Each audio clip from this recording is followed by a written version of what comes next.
Wow. What's up everyone, my name is Soner. Excuse my nose, I have flu going on, sorry about that, but don't worry, Sigma 18-35 is super lens, it will not transfer any bacteria to you, I guarantee you that. We're gonna talk about the Canon R6 today, because I made a video about the R5, you can check it up here. I wanted to talk about the overheating issue on that video, and I really talked about it, and then you can check it, up here somewhere. When I first saw the R6 specs, I was thinking, well, people will not buy R5 anymore. This camera is amazing. The ISO performance and the rest is like even better than maybe R5. I was thinking overheating issue it doesn't even have, but actually I think it has. So it can be a bummer. But still, good job Canon.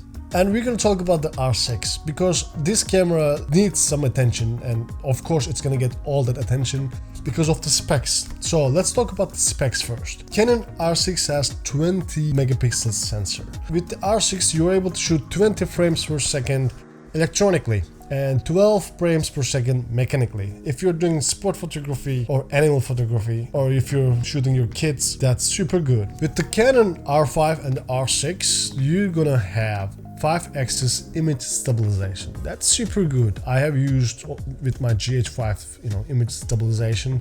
You're able to handheld B-rolls, and it's super, cool feature to have. Another thing which is really important, we all know about the Canon's autofocus system, and this is the dual pixel autofocus 2, and you're gonna have all those, eye tracking, face tracking, tracking, all the trackings that you can think of, which is super cool to have, and Canon is really good with it. That's why it's really, hyped me up. I also have some worries about the R6.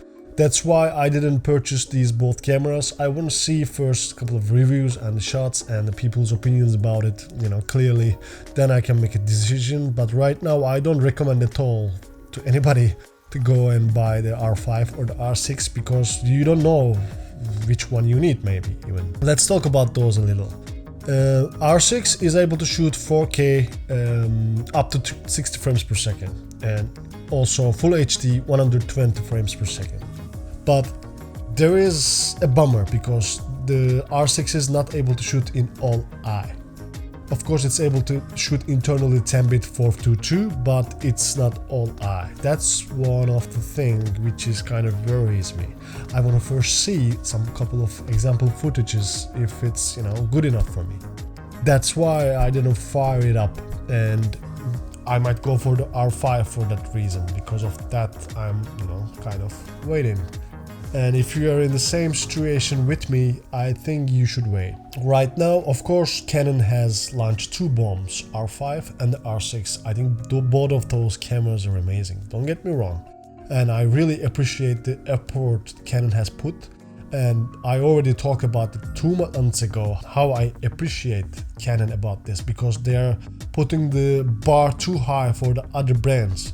And like R5 is able to shoot 8K RAW, and now Sony has to come with something really good. It doesn't have to have 8K RAW in my opinion.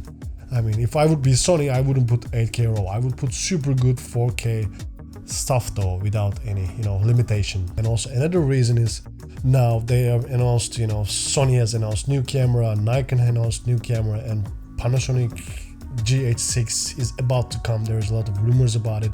And I made actually a video about Panasonic GH6, so you can check it over here.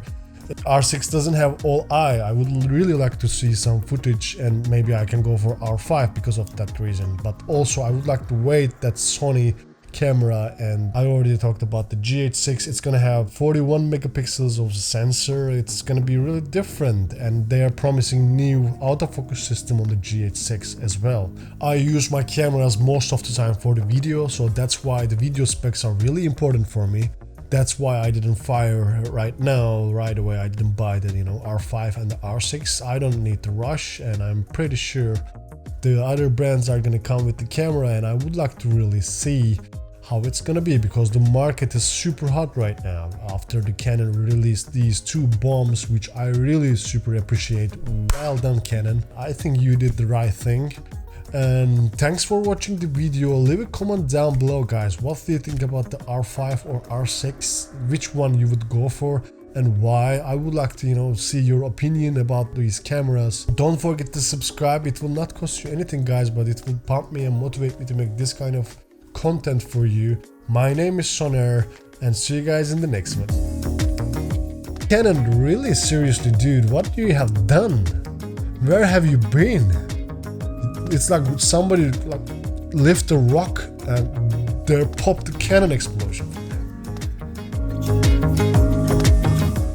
I still don't get it. I mean, it's mind-blowing, these two cameras. Really well done, Canon.